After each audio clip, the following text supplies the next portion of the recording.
A Fox News urgent. I'm Harris Faulkner at Fox News headquarters in New York. We want to bring you this late breaking news now. A situation we've been following all night long from Geneva. We knew that our Secretary of State John Kerry was meeting there with 5 superpowers world powers talking about Iran's nuclear program. Talks of a draft agreement happened during Fox Report a couple of hours ago, and now Fox News is confirming a deal has been reached regarding Iran's nuclear program.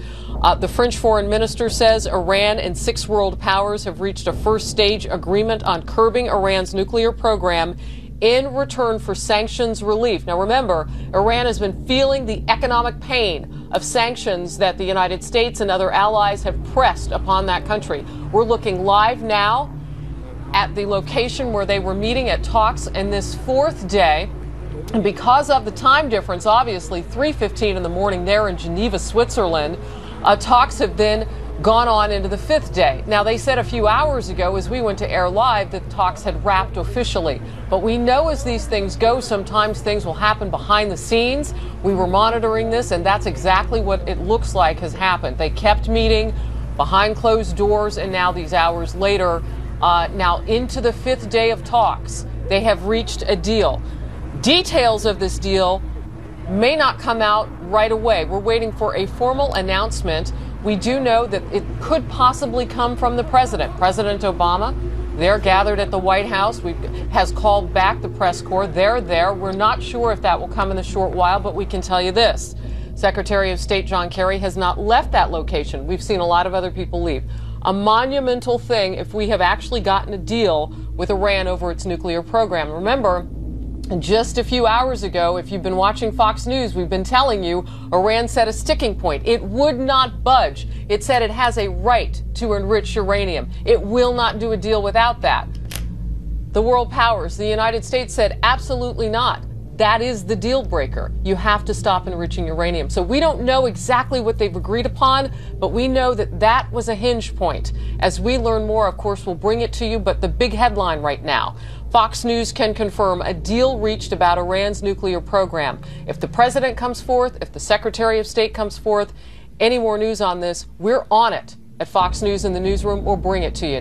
And in the latter time of their kingdom, when the transgressors are come to the full, a king of fierce countenance and understanding dark sentences shall stand up, and his power shall be mighty, not by his own power. And he shall destroy wonderfully, and shall prosper and practice, and shall destroy the mighty and the holy people. And through his policy also he shall cause craft to prosper in his hand.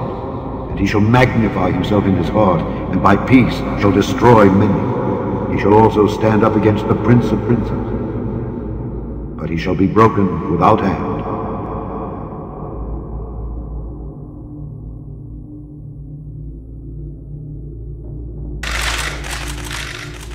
Good evening. Today, the United States, together with our close allies and partners, took an important first step toward a comprehensive solution that addresses our concerns with the Islamic Republic of Iran's nuclear program. Since I took office, I've made clear my determination to prevent Iran from obtaining a nuclear weapon. As I've said many times, my strong preference is to resolve this issue peacefully, and we've extended the hand of diplomacy. Yet for many years, Iran's been unwilling to meet its obligations to the international community. So my administration worked with Congress, the United Nations Security Council, and countries around the world to impose unprecedented sanctions on the Iranian government. These sanctions have had a substantial impact on the Iranian economy, and with the election of a new Iranian president earlier this year, an opening for diplomacy emerged. I spoke personally with President Rouhani of Iran earlier this fall.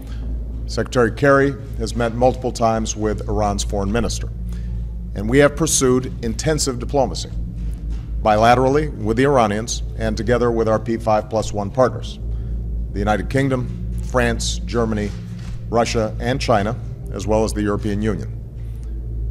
Today, that diplomacy opened up a new path toward a world that is more secure, a future in which we can verify that Iran's nuclear program is peaceful and that it cannot build a nuclear weapon.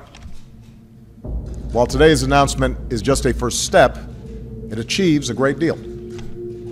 For the first time in nearly a decade, we have halted the progress of the Iranian nuclear program, and key parts of the program will be rolled back. Iran has committed to halting certain levels of enrichment and neutralizing part of its stockpiles. Iran cannot use its next-generation centrifuges, which are used for enriching uranium. Iran cannot install or start up new centrifuges, and its production of centrifuges will be limited.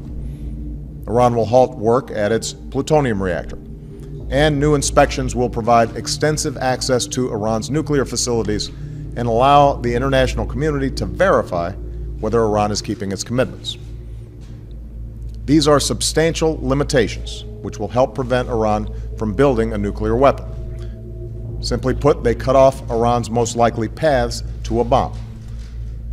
Meanwhile, this first step will create time and space over the next 6 months for more negotiations to fully address our comprehensive concerns about the Iranian program. And because of this agreement, Iran cannot use negotiations as cover to advance its program. On our side, the United States and our friends and allies have agreed to provide Iran with modest relief while continuing to apply our toughest sanctions. We will refrain from imposing new sanctions, and we will allow the Iranian government access to a portion of the revenue that they have been denied through sanctions. But the broader architecture of sanctions will remain in place, and we will continue to enforce them vigorously. And if Iran does not fully meet its commitments during this 6-month phase, we will turn off the relief and ratchet up the pressure. Over the next 6 months, we will work to negotiate a comprehensive solution. We approach these negotiations with a basic understanding. Iran, like any nation, should be able to access peaceful nuclear energy. But because of its record of violating its obligations, Iran must accept strict limitations on its nuclear program that make it impossible to develop a nuclear weapon. In these negotiations, nothing will be agreed to unless everything is agreed to. The burden is on Iran to prove to the world that its nuclear program will be exclusively for peaceful purposes. If Iran seizes this opportunity, the Iranian people will benefit from rejoining the international community, and we can begin to chip away at the mistrust between our two nations. This would provide Iran with a dignified path to forge a new beginning with the wider world based on mutual respect. If, on the other hand, Iran refuses, it will face growing pressure and isolation. Over the last few years, Congress has been a key partner in imposing sanctions on the Iranian government, and that bipartisan effort made possible the progress that was achieved today. Going forward, we will continue to work closely with Congress. However, now is not the time to move forward on new sanctions, because doing so would derail this promising first step, alienate us from our allies, and risk unraveling the coalition that enabled our sanctions to be enforced in the first place. That international unity is on display today. The world is united in support of our determination to prevent Iran from developing a nuclear weapon. Iran must know that security and prosperity will never come through the pursuit of nuclear weapons. It must be reached through fully verifiable agreements that make Iran's pursuit of nuclear weapons impossible. As we go forward, the resolve of the United States will remain firm, as will our commitments to our friends and allies, particularly Israel and our Gulf partners, who have good reason to be skeptical about Iran's intentions.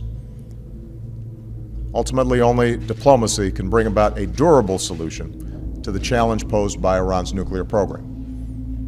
As President and Commander-in-Chief, I will do what is necessary to prevent Iran from obtaining a nuclear weapon. But I have a profound responsibility to try to resolve our differences peacefully, rather than rush towards conflict. Today, we have a real opportunity to achieve a comprehensive, peaceful settlement, and I believe we must test it. The first step that we've taken today marks the most significant and tangible progress that we've made with Iran since I took office. And now we must use the months ahead to pursue a lasting and comprehensive settlement that would resolve an issue that has threatened our security and the security of our allies for decades. It won't be easy, and huge challenges remain ahead. But through strong and principled diplomacy, the United States of America will do our part on behalf of a world of greater peace, security, and cooperation among nations. Thank you very much.